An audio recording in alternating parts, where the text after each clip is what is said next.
大家好，欢迎回到直观看世界的频道，我是00。今天是2022年10月15号，星期六啊。那么我们今天还是来聊一下乌克兰的这个战争啊。乌克兰战场的这个形势呢，变化的非常快啊。我们做节目呢，好像都跟不上它这个节奏啊。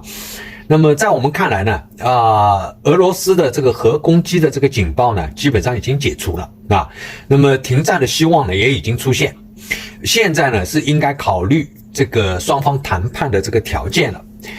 乌克兰战场上，乌克兰全面的攻势呢是持续的啊。在乌南地区，现在在赫尔松方向呢，乌克兰军队集结了最精锐的这个第17坦克旅啊，然后第24、28机步旅，还有第57、59摩步旅，海军陆战队的第35旅、3地师第128旅，还有第61这个列兵旅。然后第46空突旅以及国土防御的第126和129旅差不多14个旅级的这个部队。那么最近呢，从英国返回的这个乌克兰的第2批受训的这个部队1万多人也已经返回乌克兰。那这个是英国 SAS 这个特战部队所训练的这个有生力量，乌克兰的有生力量。那么我们讲在兵力上，乌克兰已经这个完成了准备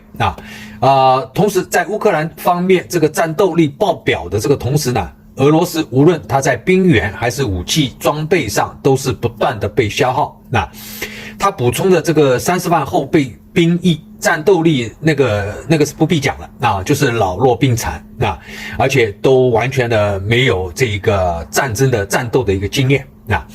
那么就是装备部分呢，也完全是难以为继。专门追踪俄罗斯武器装备损失的 Aris 网站呢，给出了一些最新的数据。开战到现在，俄罗斯军队已经损失了1200辆的坦克和2260辆的装甲车。这个意味着俄军呢，已经损失了现役的服役的所有的坦克的 35%， 然后现役的所有装甲车的 12%。那么它的这个计算实际上还并没有包含俄罗斯因为军队的这个贪腐和它本身维护保养这个不善造成的这些损耗，装备的一个损耗。我们之前看到一些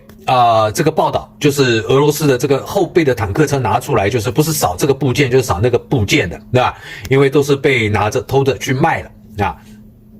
所以实际上估计这个俄罗斯的这些重武器的这个损耗，如果你不要把它总的这个库存数量作为一个分母，而是把可战的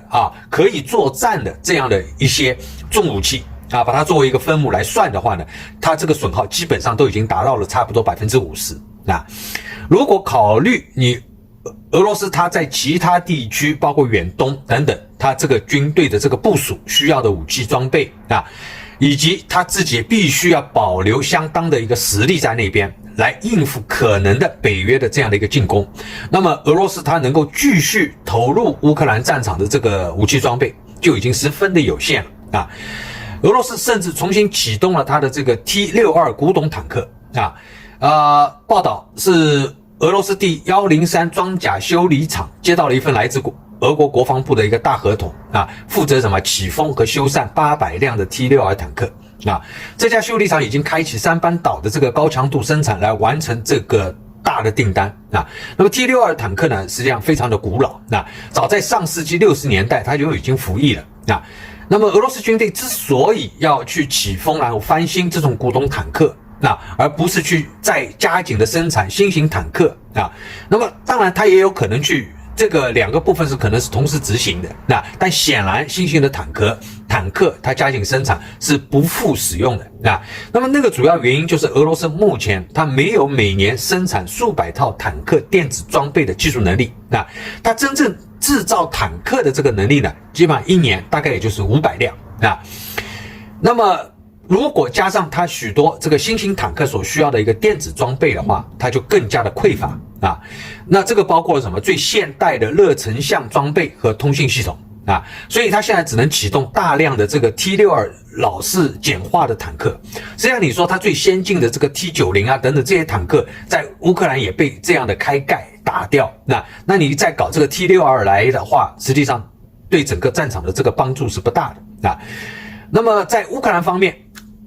欧洲对外关系委员会智囊团的这个高级政策研究员古斯塔夫·格雷塞尔表示，现在北约已经有至少268辆豹式坦克已经完成升级改造，随时可以军援乌克兰。美国军方也表示，美国有可能会向乌克兰提供北约标准的坦克，以取代这个乌克兰军队老式的这种苏制坦克而格雷塞尔呢认为，现在是时候在军事支持方面再迈进一步。所谓是时候呢，我们认为是什么？就是它最主要是在乌东战场还不主要是在乌南，主要在乌东战场可能会有这些比较两军正面对垒的这样的一个需要所以他们为乌克兰准备这个豹2的主战坦克，同时在欧洲装备和储存有超过2000辆的豹2坦克，应该首先提供给乌军一个坦克旅的装备，大概90辆，就先提供这个库存的这个部分豹2坦克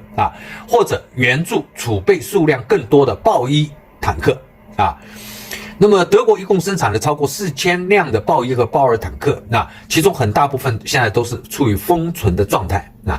那么美国相关的媒体呢也表示，美国正准备向乌克兰提供价值7.25亿美元的新的一揽子军事援助这个可能我们认为它比较多的一部分是这些重装武器，另外就是防空设备而乌克兰自己呢，他们也在努力乌克兰的军事工业它已经上了轨道，大约有3000多家乌克兰本土企业可以提供给乌克兰武装部队基本的需求当然它不是制造一些新的武器，而是做一些改装包括一些就是修补的部分那么同时我们也知道，乌克兰也俘获了很多这个苏联的这个留在战场上的这些重装武器那么有的需要去做一些修复的工作这个乌克兰自己本土的这些企业都在做那么这个是在军事重装备的部分在导弹方面我们看到也是此消彼长的一个状况在俄罗斯全面入侵乌克兰之前这个俄罗斯基本上是拥有900枚的伊斯坎德尔型的弹道导弹然后500枚的这个卡拉比尔海基巡航导弹，以及444枚 KH-101型然后213枚 KH-55型巡航导弹那么最近俄罗斯它通过就是又发了数百枚的这个高精度导弹来打击乌克兰的民用目标它没有取得任何的战略和实质的这些军事的这个意义那么俄罗斯呢正在降低其远程精确军事打击的这个能力俄罗斯它甚至现在我们看到动用了什么防空导弹S-300来攻击乌克兰的地面目标这说明俄罗斯的导弹库存正在快速的被消耗因为你防空导弹的话，基本上来讲它这个弹头的这个爆炸力不大的它主要的是来这个对这个防空就是飞机导弹来进行反制的，所以它弹头的当量不是很大而且这个相对来讲就是比较贵一点那你用来作为一个地面的打击地面目标的话，实际上一个效果没有那么好，第一个，第二个是比较浪费的是比较浪费的。那么和其他重装备一样呢，俄罗斯它必须要考虑如何保存相当数量的这个导弹来应付北约可能的这个攻击换句话说，俄罗斯的这个战争资源已经所剩无几所以这是一方面。但是在乌克兰方面在这个最近的一波这个俄罗斯对这个乌克兰平民设施和目标进行打击之后德国、美国包括北约的其他一些国家都开始增加向乌克兰输送防空设备那么另外在战场的整个的一个局势来讲，俄罗斯也是处于一个非常被动的一个局面。目前乌克兰军队正在不断的向赫尔松地区推进，这是乌南地区速度呢并不快但是在这个对赫尔松地区的这个俄罗斯军队进行一个压迫在克里米亚大桥被炸之后呢，俄罗斯本土和克里米亚的这个联系被大幅的削弱然后铁路运输中断，那么然后这些要后勤保障供应的那些卡车什么这些都在等待这个渡轮运送很可能就是要排队好几天克里米亚自身它现在就已经面临到了这个供给的压力那更别讲继续支持在赫尔松地区的这个俄罗斯军队而随着俄罗斯军队全线的进入防御状态，他也很难抽出其他地区的兵力来给赫尔松地区的这个俄罗斯军队解围。那么被困在赫尔松地区的俄罗斯军队呢，他想要脱困他只能靠自己。赫尔松州军政负责人他讲，俄罗斯军队出动了坦克，试图从赫尔松突围，但是被乌克兰军队击退。这个击退就是说看他往哪一个方向突围。那么大量人员和装备的这个损失呢，反而迫使俄罗斯军队进一步的后撤。同时乌克兰军队还在继续的摧毁俄罗斯军队的补给。一天之内至少摧毁了5个野战仓库。那这个是包括弹药包括粮食。那么综合来看，俄罗斯方面似乎他也意识到了赫尔松地区的问题，准备放弃这一块刚被并入俄联邦的领土。但现在的问题呢，是还能不能够将这里的俄罗斯军队撤出去。主要的撤离通道它不是被摧毁了，就是被这个乌克兰军队炮兵控制。在他的这个炮兵的打击范围之内。换句话说，俄罗斯军队呢，他已经错过了撤离的最佳时机。但是我们认为这是乌克兰就是说过去2个月以来，也是就是说乌克兰第3阶段的这个战术运用的体现。这个我们之前在视频当中讲，就是他的一个口袋战术。并不是以正面这个战斗来消灭俄罗斯军队为目的。他还是会这个放开一条路，把他的后勤打掉，然后让他没有这个战斗力，然后放开一条路，让这个俄罗斯军队撤离，然后在背后攻击俄罗斯的军队。那么这个对乌克兰军队来讲是他自己损耗最小的。那么俄罗斯军队他没有能力去对抗这种阳谋，就是说俄罗斯军队也完全清楚，就是说你现在乌克兰的战术就是这样的，但是他没有办法对抗，因为你海马斯火箭我就是精准打击，能够把你的后勤保障全部打掉。补给不足，根本无法在赫尔松地区长期的坚守。你不想被这个乌克兰军队牵着鼻子走，但是你自己又没有能力去突破这个防线，去突围，或者说把这一条这个后勤保障把它能够做起来。然后现在天气越来越冷了，它的补给相反的是越来越少。那么没有什么我们讲比寒冷和饥饿更能够摧毁这个你自己的一个战斗力。所以这2天我们看到主动去投降的这个俄罗斯军队正变得越来越多。乌克兰那边给出的条件很有吸引力，而且就是绝对的一个保密，因为俄罗斯军队的就是说俄罗斯现在的新的这个立法，就是说你如果主动投降的这些军人的话，回到俄罗斯会被判处10年以下的这个徒刑。所以西方人士呢，这个分析人士认为，乌克兰军队最早在下一周，就下星期就有能力可以夺回整个赫尔松，并重新控制第聂伯河的右岸。但是我们认为情势可能还没有那么的乐观因为这主要是取决于什么？俄罗斯的后勤何时完全的断供。就像我们之前视频当中分析的，乌克兰在乌南地区现在他还不会去说逼着这个俄罗斯军队来决战就硬攻而是呢怎么把俄罗斯军队尽可能的赶走往克里米亚的方向那么然后呢这个乌克兰军队再继续的逼近克里米亚，把俄罗斯的军队赶出克里米亚。那么赶出克里米亚也是一样，就是把他的后勤打掉。所以我们看克里米亚大桥现在还是保留着一条通路的虽然就是这个没有那么通畅那么乌克兰正在为这样的一个战略目标来努力。赫尔松州的州长弗拉基米这个沙尔多，他现在呢是请求俄罗斯的联邦政府能够继续的疏散这个赫尔松的全部的人员他讲的理由是什么呢？就是乌克兰军队正在攻击赫尔松和新卡霍夫卡这些城市，所以他建议将赫尔松全部的居民呢疏散到克里米亚的罗斯托夫卡然后拉斯诺达尔边疆地区和斯塔夫罗波尔边境区域那么俄罗斯的副总理胡斯努林呢是同意了这个赫尔松州长沙尔多的这个请求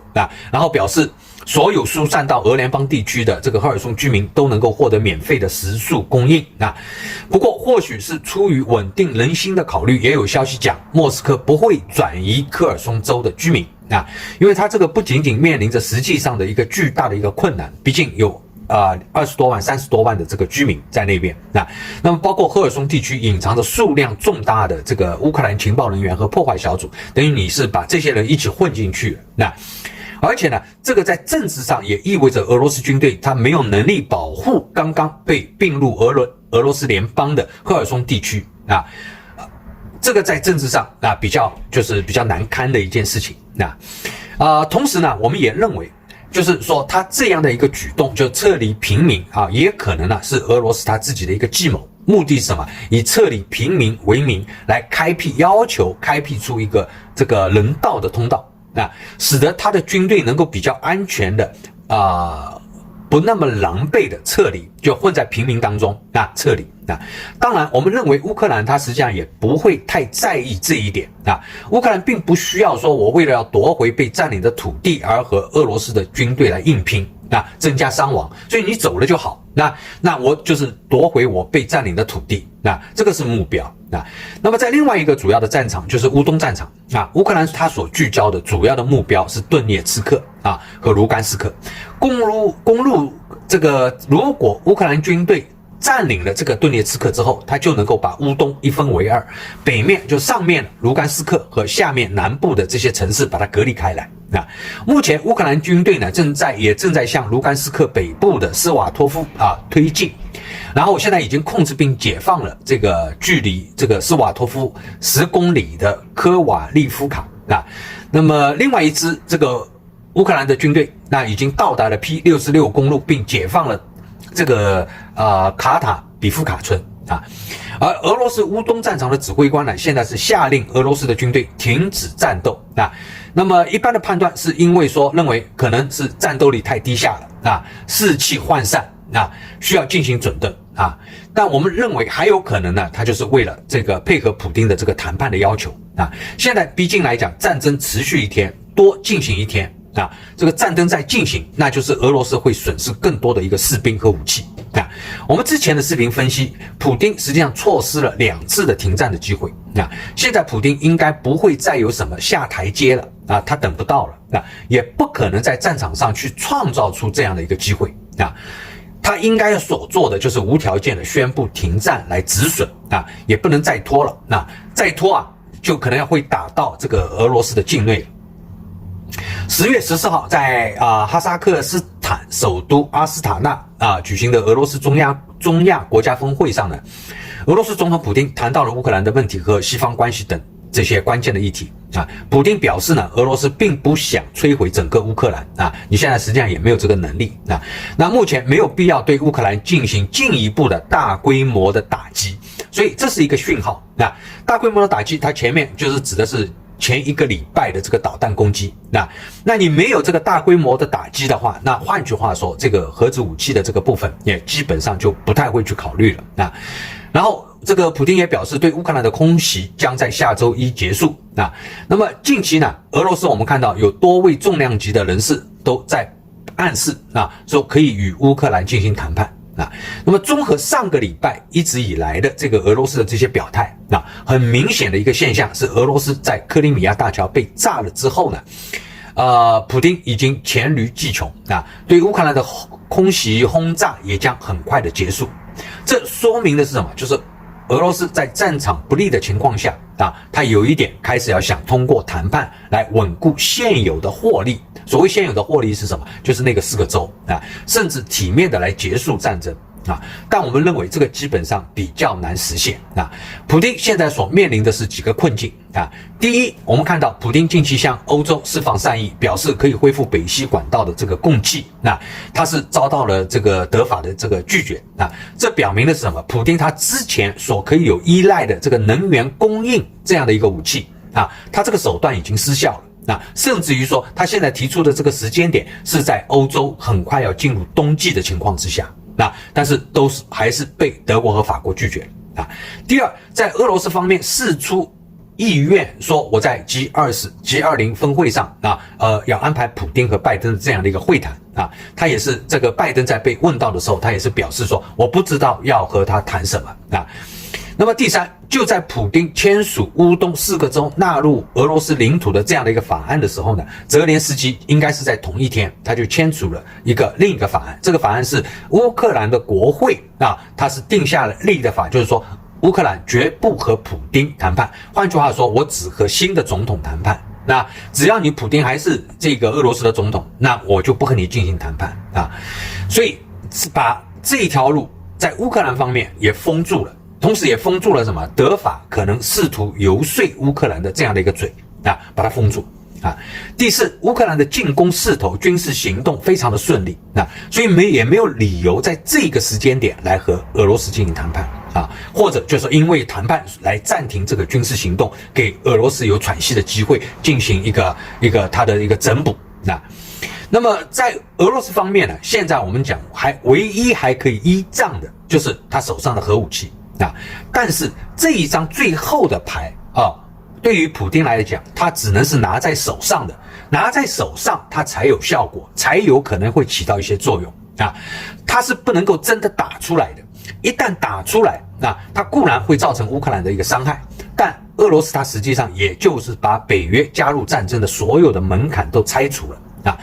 欧盟、美国都已经对此就是俄罗斯威胁使用核武器这个事情发出了明确而严厉的警告那么到那个时候，北约方面他在乌克兰参战这个部分自然就不必讲了，一定会那么以俄罗斯现在的他的军队实力来看，北约消灭在乌克兰的俄罗斯军队应该不会需要太多的时间可能是1个星期不到就可以全部的解决战斗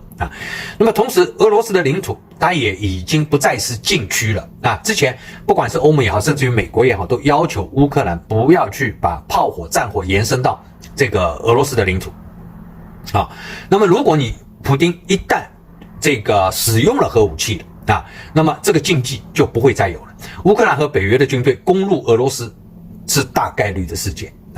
那么在这个之前，对俄罗斯高层和普丁的斩首行动也一定已经展开根据上面我们讲普丁的这个讲话和其他俄罗斯高层所发出的谈判和会谈的意愿，包括普丁声明不再大规模攻击乌克兰，无论这个是他这个刻意的释出这些善意，还是说他逼不得已他的导弹的数量见底那么都明确的指向了一个结果，就是俄罗斯它准备结束战争了所以在这样的一个基础之上，应该可以判断俄罗斯进行核攻击的这个警报应该可以取消了那么现在要考虑的现实来讲就是谈判的条件了。俄罗斯方面实际上已经把底牌告诉大家了，他的谈判的底牌那就是马斯克前2天公开讲出来的这个所谓的和平建议当然了，这样的条件乌克兰完全是不可能接受的乌克兰全面收回被占领国土，包括克里米亚，这个是最低的一个底线。在乌克兰方面，他早先提出的这个条件当中除了收回所有的包括克里米亚的这些领土之外，还有2个重点，就是什么？一个是战争赔款，另外一个是战争法庭对普丁的审判那么这个2个条件呢，说实在话，对于普丁来讲他是不可能接受，也是不可能接受的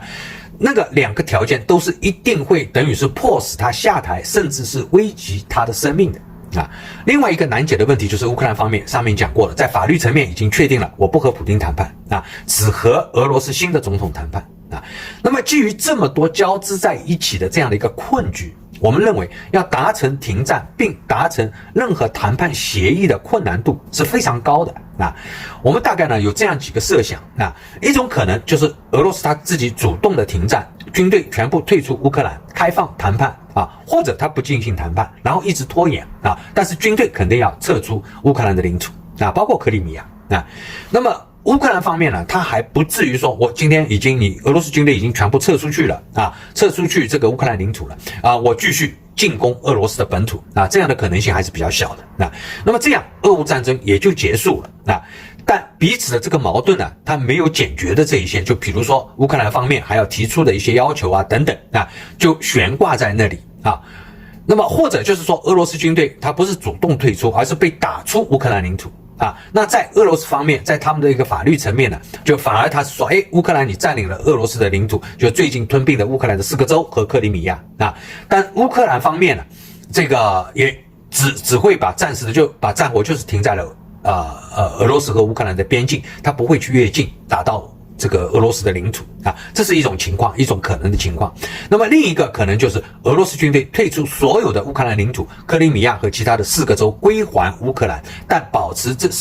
5个地区的一定程度的这个自治。那么当然这个不可能是双方谈判的结果啊，而是会什么？就其他国家大家来出面调停的这样的一个结果啊。换句话说，就是一个暂时停战的一个协议啊，就是说。这个当中大家还是有争议的啊，但是这个可以慢慢来。但是现在大家先停战，俄罗斯的军队撤出这个包括这个乌东4州和克里米亚的这个乌克兰的领土啊，但是乌克兰收回这个领土，但是让它保持一定的一个自治啊，可能是这样的一个情况。那么就是留一个尾巴啊。那么这种情况下，那么乌克兰一定会要求一个什么？就是加入北约作为一个附加的一个条件啊，或者北约给他一个承诺，就是一旦俄罗斯的军队再入侵乌克兰的话，就视作对北约的这个违反了这个北约第4条的这个第5条还是第4条，那就是这个集体防御啊，那么防止这个俄罗斯军队的一个卷土重来啊。第3种可能。那就是完全按照乌克兰方面的这个条件来那么这个要达成呢是比较困难这是把普丁这个逼上这个绝路那么这个在外部来讲比较难在俄罗斯内部的反普丁力量它没有达到一定程度的情况下这个是有相当风险的，因为你把它逼上绝路的话，它真的还是会有可能使用核武器所以美国和欧洲其他国家它不一定会支持乌克兰去坚持这样的一个目标好，在这3个可能的方案当中呢，我们认为对俄罗斯来讲，对普丁来讲，它实际上第一种这个做法是应该是最好的一个选择它还可以保留一点自己的一个实力和颜面那么当然对乌克兰也是如此毕竟战争它不是这个大家生活的一个日常，乌克兰也要回归到一个正常的一个生活而且你乌克兰也不可能就是最终来讲你也不可能去直接进攻俄罗斯的这个领土所以这个我们再看的话呢，就是第一种的这个可能性可能是最高的可能是最高的，就是从理性的一个角度来分析的话好，今天这个话题就和朋友们聊到这里感谢朋友们的收看，欢迎订阅我的频道，同时帮忙点赞、分享和留言讨论，谢谢。